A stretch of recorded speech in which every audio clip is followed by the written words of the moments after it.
Friends, today's NRI Samay program from Los Angeles brought to you commercial free by listeners like you.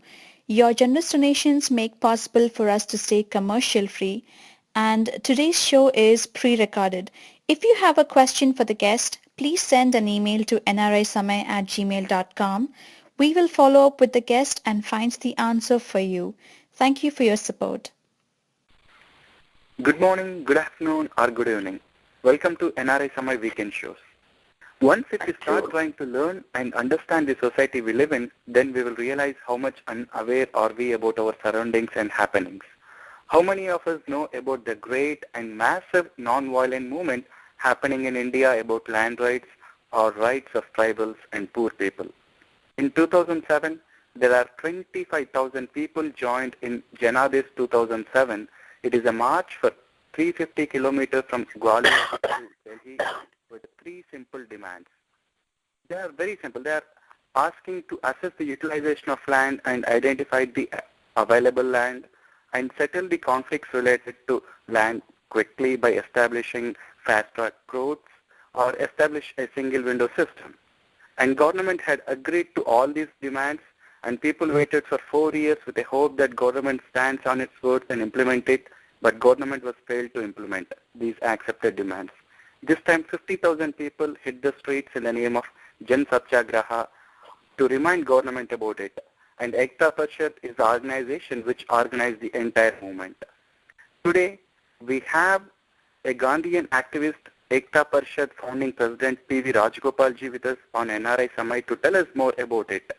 Rajagopal ji, welcome to our NRI Samay. Thank you. I'm so happy to be with NRI Samay today. Thank you. So, Rajagopal ji, like Ekta Parishad was started in 1991, and as the name indicates, it united many poor people to fight for their lands, and it had yielded incredible results.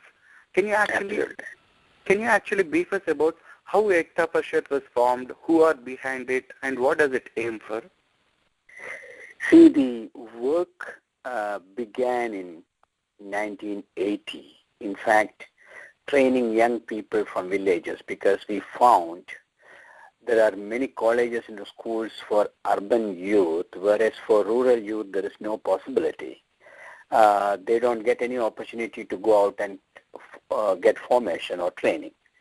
So we began a center in a place called Chhattisgarh in the central part of India to invite rural young people for training programs. We don't call it training programs, we call it youth camps. So 100 to 200 young people can come at a time, and we had very simple accommodation and very simple food.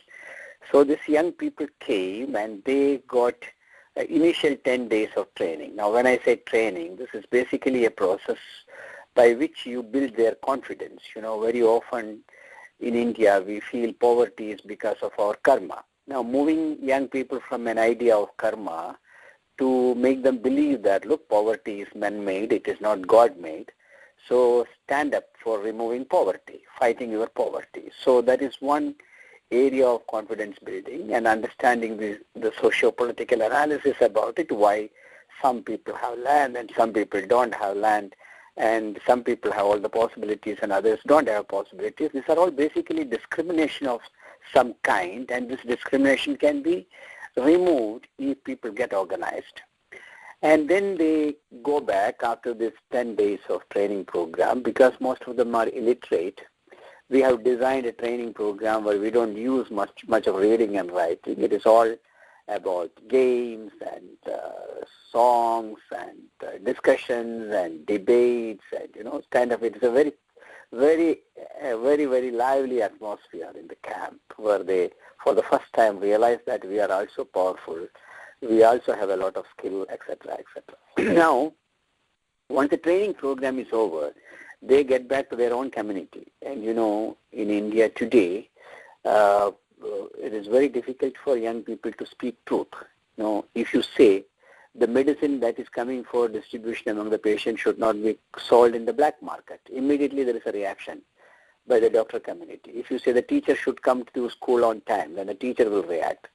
If you say land should be redistributed to the poor people, then the feudal elements will react. If you say corruption should be stopped, then the government officials will react.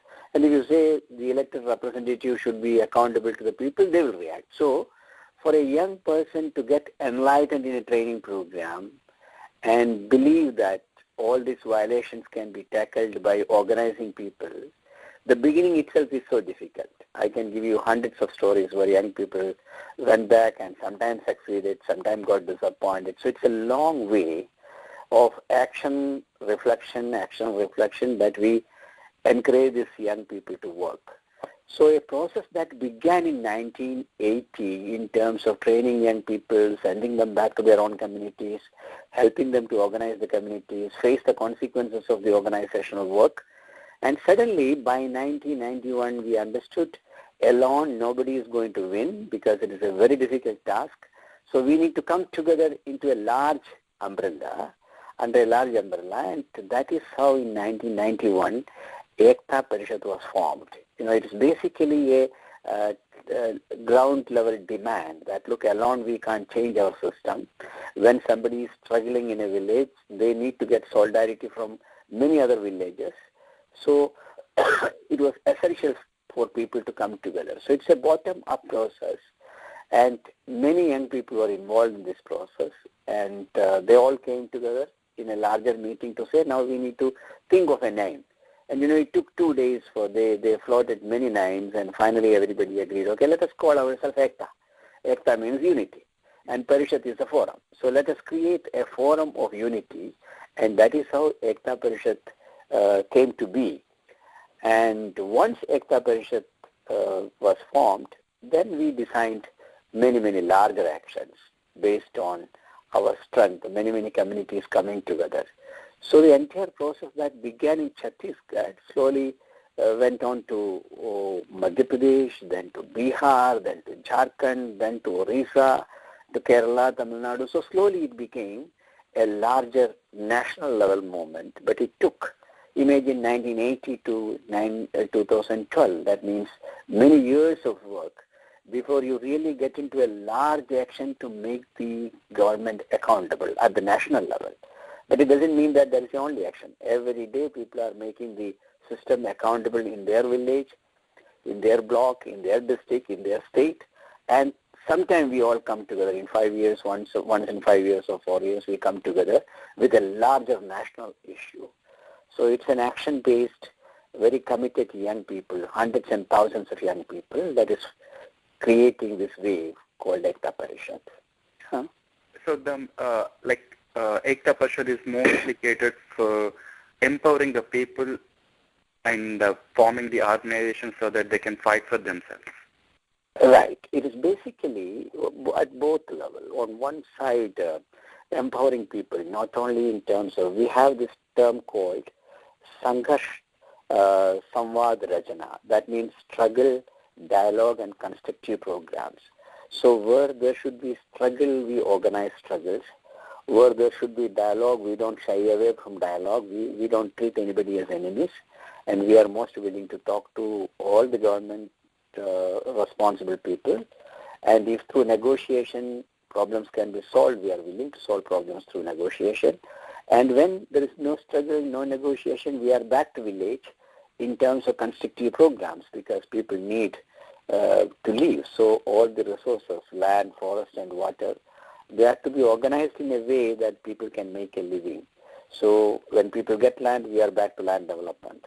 When people have great authority over water, we are into irrigation projects, or we are into educational projects. So it's a struggle, dialogue, constructive program based organization, and empowerment at every level. It's basically one to understand, look, dependency on the state is not going to be the right thing to do. That is what we learned from Gandhi.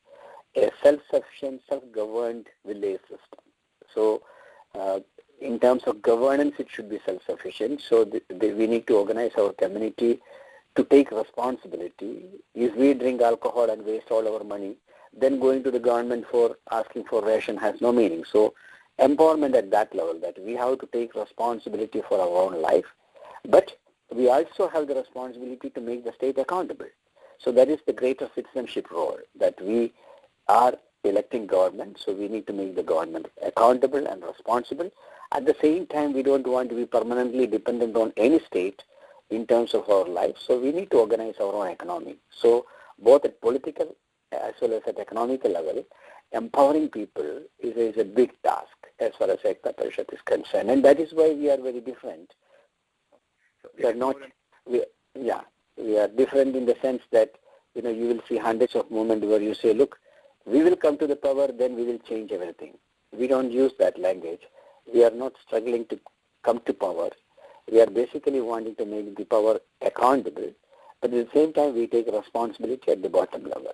So Ekta Parishad has this philosophy built into its empowerment process. Yeah. Okay. So it is more in terms of, or in the lines of Mahatma Gandhi's Gram Swaraj concept. Exactly. We believe, you see, if you really look into Gandhi's philosophy, some of the statements are very interesting to refer back to. I keep referring to what Bhutan is now saying. Bhutan is saying that we need happiness index, not growth index. Mahatma Gandhi said Sarvodaya, well-being of all, as an index, whether all our programs and policies are basically creating well-being for all. And we have given up this Sarvodaya principle. That is why we are in difficult condition today all over the world. So basically re-articulating the idea of well-being of all, happiness of all, as opposed to well-being of some at the cost of millions and millions. So that is the basic philosophy around which most of this organizational work are being done. But it is not easy, because keeping the enthusiasm of people high for very long is not easy, because as a result we need to have some success stories and failures all mixed, So we learn from the successes, we try to correct our failures, and then slowly move. And we have moved for the last 35 years by doing that and making some kind of an impact at the national level now. Yeah. So, and actually I'm just going through this Janadesh Yatra, and we have three major demands for that Yatra, right? And just now you were mentioning about the three principles that you follow, like negotiation, struggle, and constructive work. So do you have any kind of a negotiation with government before going on to that massive Yatra? Because involving 25,000 people from the different walks of life and leaving their livelihood, that's a huge task. So was there any negotiation? Yeah, in fact, the first round of negotiation with the Prime Minister and the Deputy Chairman of Planning Commission began in 2004. We gave them a document, a kind of a land policy, the kind of land policy that will help the people of India. We had many rounds of discussion with many of them, including the Prime Minister, and we gave them a clear notice saying that, look, in case you don't do anything by 2007, a large action will be organized. So in 2006, 500 people walked all the way from Gwalior to Delhi, covering a distance of 350 kilometers, just to give warning. This was called Chetavani Yatra. Right? Chetavani Yatra had 500 people walking all the distance. And then even after this Chetavani of 2nd October 2006, when government didn't do anything, the real walk of 25,000 people began from Gwalior to Delhi. 25,000 people next time. Then in 2007, there was promises, but also one area of success, that the Forest Rights Act came. The Forest Rights Act of 2006 got implementation or the rules only in 2007 after the walk. So once the Forest Rights Act was cleared, we had a lot of things to do back home in terms of getting people land and developing the land, etc. But we told the government, look, if we give you 5 years' time to work on not only forest rights, but also on all other land reform agenda, and if you don't do it, then 100,000 people are coming. So that is how we were planning for, on one side, the constructive program on the ground because of Forest Rights Act. On the other hand, preparation for 2012. That happened from 2007 to 2012. And in 2012, now that we have a 10-point agreement and about 70% of this agreement is fulfilled already. But then we are still putting pressure because the major two areas were, one, the National Land Reforms Policy, and the policy is nearly ready. It will be cleared by August, and that was the promise, and I hope it will be cleared soon. The second one will be a shelter land right, because there are about 40 million people in India without shelter, in the sense no land for shelter. Even if you want to pitch up your plastic tent, you have no land of your own. They are living on the bank of the river, on railway track, on the roadside, and they are constantly harassed by the government and powerful lobbies. They constantly migrate into slums and cities. So these 40 million people need to be given a piece of land for shelter. And that is one major demand. And we wish that by the end of this year, in the next winter session, the government will seriously take up that issue. The drafting is going on, and I feel that we will be able to push it to the end by December 2013. So various actions. So what we believe basically is that, look, one action is not going to give you the result. So 2006 was very important for us, 2007 was important for us. When 10,000 people came in 2010 again to tell the government that they have only 2 years left, that was important action. Then the real March of 2012 where the Prime Minister and Rural Development Minister were forced to come down to Agra to sign the document of agreement. So when you build social movement, this is what one need to understand, that you need to build it bigger and bigger, make it more and more non-violent. Because it is non-violent, you are able to attract the middle class people into it, because you are building movement from 25,000 to 100,000 then future. So you are involving more and more people, more and more organizations. So all inclusive on one side. You try to include as many people as possible, as many organizations as possible. On the other side, you make non-violence a very important agenda for your action, so that more and more people can join without being concerned about whether this organization has enough capacity to keep it non-violent. So non-violence on one side, people's control over land and livelihood resources on the other side. This is what we call two hands of Ekta Parishad. People need to have control over resources, and for that we need to fight. But all this fight should be non-violent, so we need to train young people to act non-violently. So in 25,000 people when we were walking, we had 2,500 trained young people to manage the whole show. But when it became 100,000, we had 12,500 people trained. So there is a huge demand in terms of training young people to understand the struggle component and also the non-violent component. Otherwise, the organization can go out of your hand, because some elements can move in and destroy the whole movement. So unless young people are trained in both, that there is no compromise in terms of control over resources, and there cannot be a compromise in terms of non-violence. So this is how Ekta Parishad was building, and that was the reason why we had some success in the last some years. And as a result, people are also getting land and resources to some extent. But now we say, if government is not seriously acting in the coming years in terms of redistribution of land, if they continue to give land and resources to multinational national companies, then we have two programs. One, we call it First Land, Then Vote, No Land, No Vote. In 2014, an election is going to take place in India. So, Pahle Jameen Piche Vote, Nahi Jameen to Nahi Vote. First Land, Then Vote, No Jameen, No Vote. That means this is going to be a huge campaign for 2014. And then we have another slogan that 1 million for a just India in 2020. 1 million people need to come out from various parts of India, not only for land, for a just India, just in terms of governance. You can't have this discrimination of caste and class and women, continued discrimination with people for the benefit of some people. This cannot happen for very long. So we are, in fact, thinking about a very large action, in 2020. Friends, NRI Samay is a non-profit independent alternate media from Los Angeles, USA, which brings positive stories from grassroots activists from all corners of India and across the world. If you have any interesting episode you would like NRI Samay to cover, we will be happy to do so. NRI Samay would also like to encourage amateur journalists who have a flair for highlighting current events. You can be part of our citizen journalist team. You could cover an important event, interview victims of an atrocity, or document an inspirational story.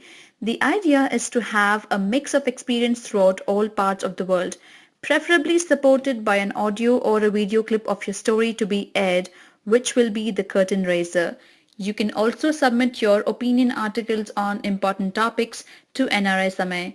We will be happy to put it on nrisamay.com in the opinion section. All your work will be credited only to you. And if you're interested, please send an email to nrisamay@gmail.com. So, the time when you started Ekta Parishad or the activism it goes back into 1980s, right?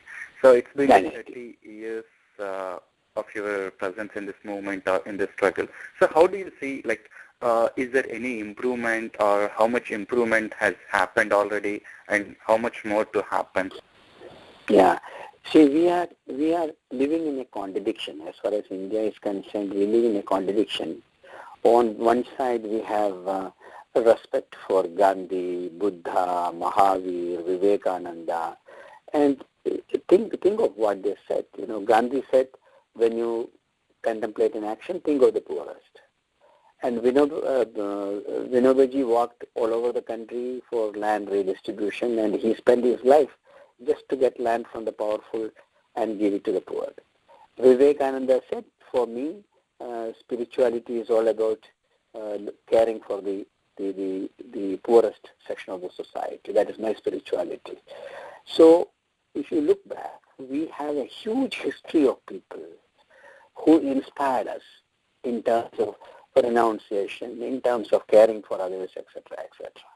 And now we are in a globalization process where we want to speak about growth, we want to say the richest people are in India, and without caring for the poorest section of the society. So we live in this contradiction. In philosophy and theory, we want to live in the past, but in terms of present, we want to exploit and become very corrupt in terms of making money, completely compromise with the morality and ethics.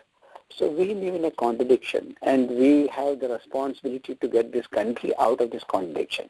This is not against any political party or any political system, but it's basically the country need to become more modern in terms of its understanding that we can't continue to live in this contradiction. So that is one area where I think a lot more need to be done. On the other side, instead of improving the condition of the poor people because of globalization, we have a growing middle class, we have a good middle class. Their life has become better. There is absolutely no question about it. So that is something that the world is looking at and appreciating. But at what cost? That is what we need to understand. At the cost of environment, at the cost of marginalized communities, at the cost of Adivasis, at the cost of fisher folks. So we are really paying a huge cost in terms of promoting this agenda of growth. So that needs to be tackled somewhere, that we need to be aware that this kind of a growth will not make the country happy. As a result, because we pursue this growth model, you have more than 200,000 farmers committing suicide, 120 districts which are already controlled or infected by Naxalism. You have a large number of people migrating into cities and slums are becoming bigger and bigger. And in the name of urbanization, we are creating very cruel cities where poor people cannot survive. So we are driving the country in a direction that is just opposite of our dream, opposite of Gandhi or Mahavir or Bhagwan Buddha or Vivekananda or Vinoba Bhave, and wanting to be part of this global game. I think this is time for us to wake up. And all our actions are not to defeat anybody, but to wake up the country, the middle class, the ruling class, to say that, look, this way this country has no future. And we see it happening in many other parts of the world where people ruined all their resources and ultimately they were only able to create poverty and violence. So why create poverty and violence in the name of development? So we need to rethink, rework. So it is basically helping people to understand where India needs to go. And I see some success. Okay, let me say the large number of social movements that you see in India, many of them, around land, around forest, around water, they're all basically indication that there are many people feeling that the country is not going in the right direction and need to have corrective mechanism. So that is a good indication. And this is the base on which we need to work and continuously help the upward mobile middle class also to think differently. And that is where the NRI community's role will come in. People who had an opportunity to go out and understand the world from a different perspective and see where the world is heading to in terms of climate change and in terms of the problems that we are facing. So the NRI community are blessed with this new knowledge. They have seen the world, they have understood what is happening in the world. They should effectively bring it back. They should not be only bringing money to invest and say, where can I buy land? Where can I have new property? See, if NRI is only thinking about bringing money and buying property in a globalizing world, they are not helping the country. They need to be enlightened citizens and say, this is not where the country should go and we need to correct. So I see a big role for the NRIs to play in today's India. Achha. Okay. And actually just like in the ongoing parliament session, it looks like government has passed land acquisition and rehabilitation and resettlement bill, right? So do you have any comment on that and like how effective that is and do we need any improvements in that? See, on one side, while we were transferring resources to national multinational companies, we were also making many progressive laws. If you look at India, we have never failed in making progressive laws. We have a Land Ceiling Act, and we know what happened to Land Ceiling Act. It is not implemented properly. We have a Tenancy Registration Act, where people who are cultivating the land will have right over the land, not implemented properly. We have an SC/ST Act to protect the interest of scheduled castes and scheduled tribes, not implemented properly. We have a lot of laws and mechanisms, and in the past some years we have passed a Right to Information Act, and now they are trying to dilute it. There is a huge movement against it. There is a Right to Food Bill. There is also this land acquisition and rehabilitation. See, it is on one side we have very radical laws and possibilities, provisions. But you see, the implementing agencies are the same. Right? Implementation needs to come from the bureaucracy and people who need to think about the poor people and implement it properly. So the implementation part is very weak. So even in this land acquisition bill, I'm very happy that this is much more progressive than the previous one. But then, implementation is going to be again a problem because I have seen villages after villages where the powerful lobbies will come and make people sign. So when you say 80% people should agree, basically 80% people should sign. So if you have powerful lobbies bringing in goons from different parts of the country, they can go around and threaten people, make them drink alcohol and ask them to sign. So I always have a problem with the implementation part. So we need both. We need progressive laws. We also need progressive ways of implementing it. And that is where our country is failing. So I'm very happy. But then I also have this point that why are we trying to have right to food bill? And see, we are trying to make people dependent on concessions and pensions. concessions and pensions are okay when people have control over their resources, because I will have my land, I will have my water, I will have my forest. Along with that, I will also have concessions and pensions from the government. Then I can make my life better. But if you take away all their resources, force them to migrate, and then you continue to announce pensions and concessions, then that will not reach the people. That will not make much of a difference in terms of their quality of life. So this contradiction needs to be understood. And the moment we can come out of this contradiction, we are in the right direction, that we will help people to have control over natural resources. The Adivasis are not driven out of forest. The farmers are not driven out of their land. The fisher folks are not driven out of their water sources. Then they can continue to live there, and government can also provide them additional support. What is now happening is very contradictory, that people are losing resources, but more and more concessions and pensions are being announced. So this way, I don't think we can create a better society. So both are important. And some of these radical laws are good, radical positions are good of the government. That should not be only for winning an election.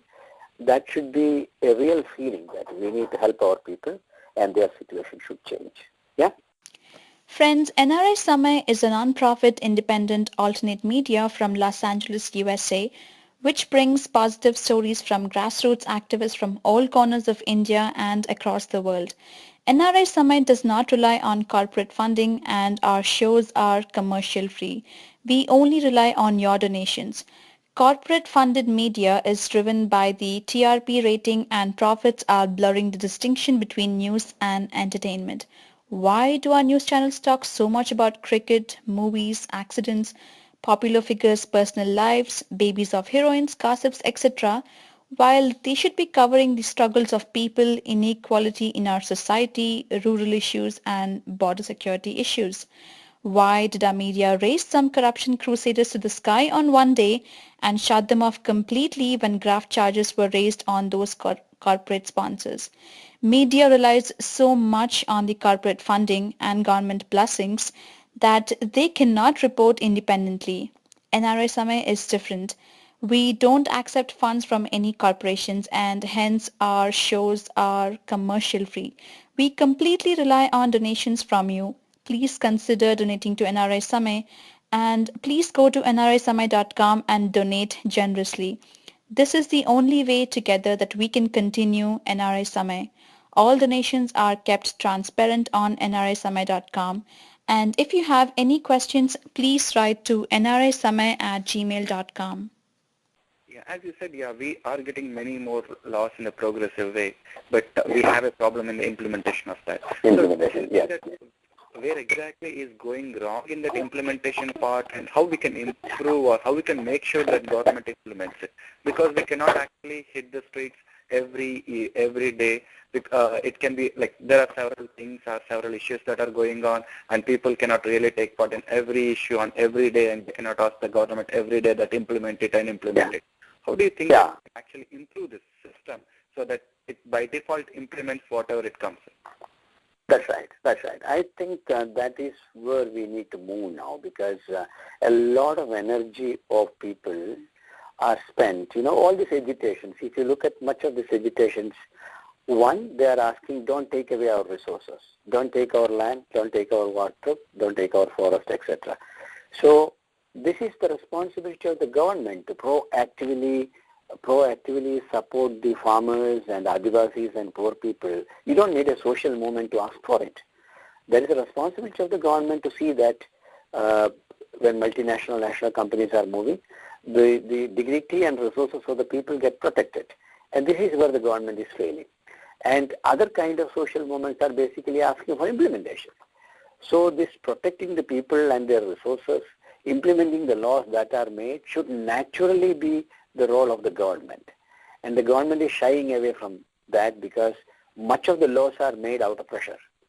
See, either this pressure comes from international organizations, so you create a human rights commission because there is a pressure from United Nations, you create a commission for women, you create a commission for SC/ST.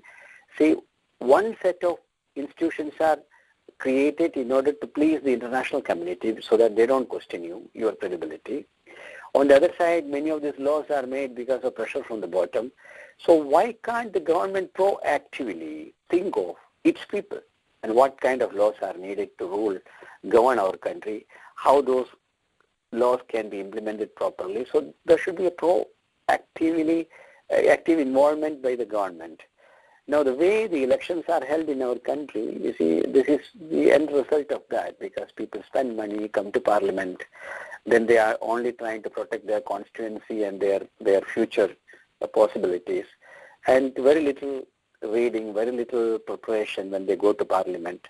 So you don't really get involved in the governance of the country. You are only concerned about your position, your future, etc., etc. So I think we need more enlightened leaders who think about the country, who prepare for the parliament, who see that the country will become an example for many other countries in terms of its governance system. So that enlightenment hasn't come yet. So as a result, we continue to have all these struggles, street fights, So that is the new challenge. If you speak about good governance, that is the agenda now. Everybody is speaking about good governance. It's time to understand good governance doesn't mean more computer, more vehicle. Good governance is basically a shift in attitude towards your own people.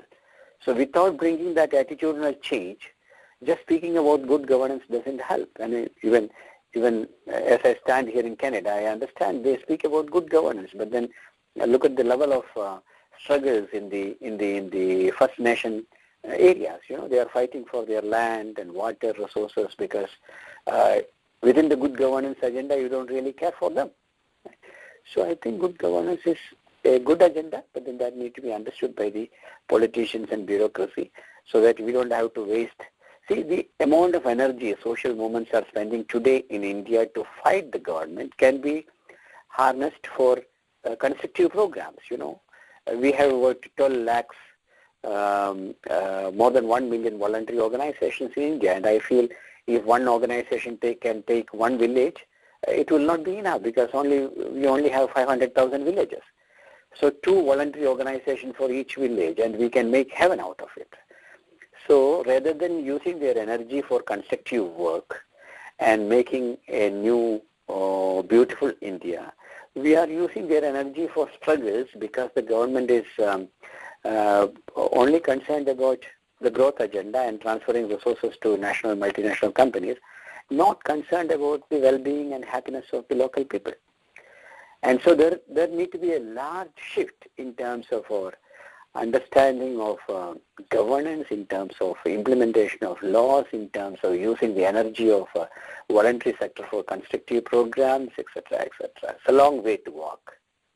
And I wish that we will have that kind of a leadership with that kind of an enlightenment in terms of governance. Yeah. Exactly. As you said, I hope that there will be a change in the attitude when they talk about the word good governance. It's not about absolutely. Yeah, I really hope that. And even as you were mentioning it, the social movements that they have in India, and especially the social movement that Ekta Parishad had in terms of Satyagraha, Janadesh, these are really massive, well-organized and non-violent movements which actually attracted and got an overwhelming response from various countries. So do you have any plan to replicate the same model in different countries? Yes. In fact, first of all, I mentioned it in my previous statement that when we organized this 100,000 people walking from Gwalior to Delhi, each one of these 100,000 were collecting 1 rupee a day for 3 years and 1 handful of rice every day for 3 years. Imagine 100,000 people putting 1 rupee into a pot every day and then collecting rice, because there is enough rice for the family to survive when they are out, and they have enough money in their pocket to walk. And this huge action was also supported by people from other part of the world by raising €1 or $1 a day in their families. So I think when I speak about the success of our movement, I should not forget to mention about the solidarity aspect, that how many people wrote letters to the Prime Minister, how many people collected to $1, €1 rupee. in order to support the movement. So I want to use this opportunity to thank all of them who did it. But at the same time, the next action is going to be very, very important. When we say 1 million for a Just India, that is a very important action, and I would like to appeal from now onwards that we need greater participation of international community and NRI community especially in making that action successful. But at the same time, we are now invited, because of the success of Janadesh and Jan Satyagraha, now we are invited to different parts of the world. Now recently we did a training program in Colombia where violence is very high. They want to learn more about non-violence and non-violent action. We were invited to Senegal in Africa. We were invited to Brazil. And now in November I am going to do a workshop in France. So there are invitations from various parts of the world where people are interested to learn about non-violence and non-violence methods in struggle to make the state accountable. Even now here in Coady International Institute of Canada, what I'm doing is basically training young people into social action and how social actions can be driven non-violently, so that the society that you want to create is based on the principles of non-violence, not just on struggle and victory, but also a dream for the kind of society that you want to create. So it's very important to demonstrate things back home in India, but it's also important to carry that message across the globe, so that in a world where people slowly believe that violence is a very, very old thing and it is not going to work, only non-violence is a traditional thing, it is not going to work, only violence is going to work. In such a world, giving people the feeling through examples that, look, non-violence is a much more powerful tool than violence, and violence is an external strength and non-violence is an internal strength, and people become internally strong. No gun, no powerful weapon can defeat them. That understanding, what is this moral value, what is ethics, what is internal development, what is internal strength, that's a huge training area, because people only understand external, this external wealth and external power, etc., etc. So moving people from an external understanding, my mobile and my laptop, etc., to what is my internal strength? Am I basing my internal strength on ethics and morality? And if I am morally and ethically correct, nobody can defeat me.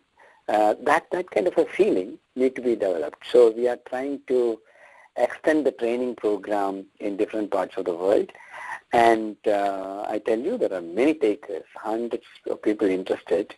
Everywhere where I go to do a training program, the next invitation is immediately coming. That means people are quite excited about understanding the internal strength and non-violence and non-violent way of struggle for changing the world.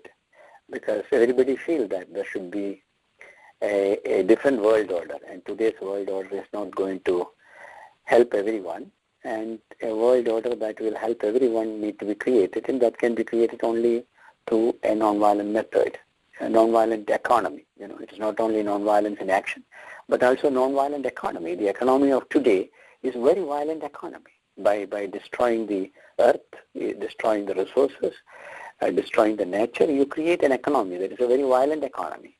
And this economy needs to be challenged by people who believe in non-violent economy. So non-violence is a method of struggle, non-violence is a method of life, non-violence in terms of economy. So non-violence in every field will make a better world. That's what I believe, and there are a lot of people interested in this subject. Yeah. That's true, yeah. Non-violence has always been the best solution that we can use against anything.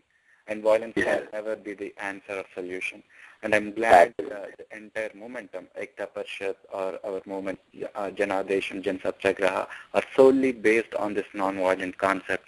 And we are actually trying to bring trying to take that to the other parts of the world. The message of Gandhiji and Vinoba Bhave, that's and I really appreciate for spending your time and talking to us on this NRI Samay and sharing your experience about the movement in the past 30 years. We really appreciate for your time. Thank you, Akshatai. This is wonderful to speak to NRI Samay, and I hope that we will sometime have an opportunity to work together to promote this idea of non-violence across the globe. Yeah. Yeah, definitely, Rajagopalji. So friends, we heard from the Gandhian activist Rajagopalji about the very first statement, the poverty is not the action of karma. It is it is not a God-given and it is a man-given, and there is a solution for it and we can work towards it, and there are non-violent ways to do it.